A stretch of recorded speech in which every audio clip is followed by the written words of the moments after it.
بسم اللہ الرحمن الرحیم۔ پیارے بچوں السلام علیکم۔ امید ہے کہ آپ سب خیریت سے ہوں گے۔ میں ہوں آپ کا معلم محمد اسامہ انس۔ بچوں آج کا ہمارا بی لفٹ ہے 70، جس کا تسلسل یقیناً آپ نے کر لیا۔ آج کا ہمارا کام حاصل تعلم نظم و نثر کو منشا اور مقصد کے حوالے سے سمجھ کر درست اتار چڑھاؤ اور روانی سے پڑھ سکے، ٹھیک ہے؟ یہ ہم نے کرنا ہے، تو چلتے ہیں اپنے سبق کی طرف۔ سب سے پہلے ہم نے یہ دیکھنا ہے کہ نثر کیا ہے اور کیوں لکھی جاتی ہے، ٹھیک ہے؟ نثر عام بول چال کی زبان ہے۔ جس طرح میں آپ کے سامنے بات کر رہا ہوں، اس کو نثر کہتے ہیں۔ آپ کے سامنے کتاب ہے، آپ اس کو پڑھ رہے ہیں، یہ نثر ہے۔ آپ اپنے ٹیچر سے بات کر رہے ہیں، یہ نثر ہے، ٹھیک ہے؟ اخبار پڑھتے ہیں، یہ نثر میں کوئی بھی خبر سنتے ہیں، یہ نثر ہو۔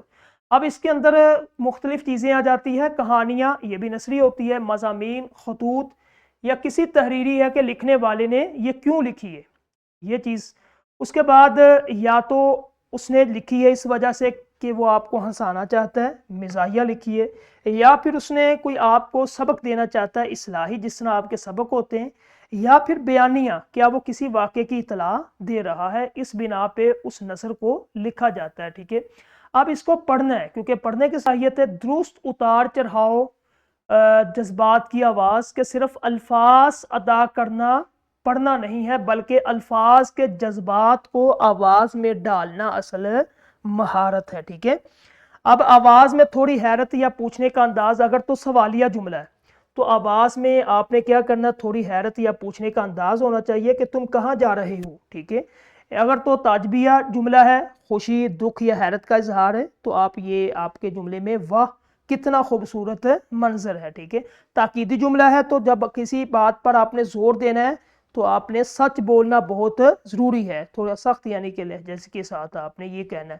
اس کے بعد ہے روانی کے ساتھ ہم نے پڑھنا، ٹھیک ہے؟ روانی کا مطلب کیا ہوتا ہے؟ تیزی سے بھاگنا نہیں، بلکہ الفاظ کے جوڑ توڑ کو درست تلفظ کے ساتھ ادا کرنا، اس کو روانی کہتے ہیں۔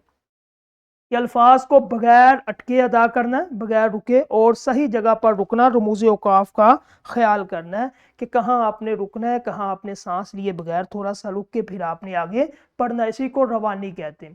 اب اس کے بعد آ جاتا ہے کہ عبارت کے مقصد کو پہچاننا، کس طرح ہم اس عبارت کے مقصد کو پہچان سکتے ہیں؟ اس کے لیے یہ 3 طریقے۔ سب سے پہلا ماحول، کیا یہ کوئی ڈراؤنی کہانی ہے یا معلوماتی مضمون؟ آپ سب سے پہلے یہ دیکھیں کیا یہ کہانی جو ہے کس طرز کی ہے، ڈراؤنی ہے یا اس کے اندر کوئی معلومات آپ کو دی جا رہی ہے، ٹھیک ہے؟ کیا بولنے والا بچہ ہے، بزرگ ہے یا کوئی غصے والا شخص؟ کردار اس میں آ جائیں گے۔ 30 نمبر پہ تحریر کا آخری نتیجہ کیا ہے؟ یہ 3 چیزیں ہیں، اس کے مطابق آپ کسی بھی عبارت کے مقصد کو پہچان سکتے ہیں، ٹھیک ہے؟ تو ہمارا تھا آج کا جو لیکچر یہ مکمل ہوا۔ کلاس میں متعلقہ اساتذہ اس کو پڑھائیں روانی کے ساتھ۔ اس کے بعد پھر اس کے اندر کوئی بھی عبارت جو متعلقہ سبق ہے، جو اٹھنے والے سوالات ہیں، مقصد ہے، بچوں سے پوچھیں تاکہ ہمارا حاصل تعلم صحیح طریقے سے سمجھ آ سکے، ٹھیک ہے؟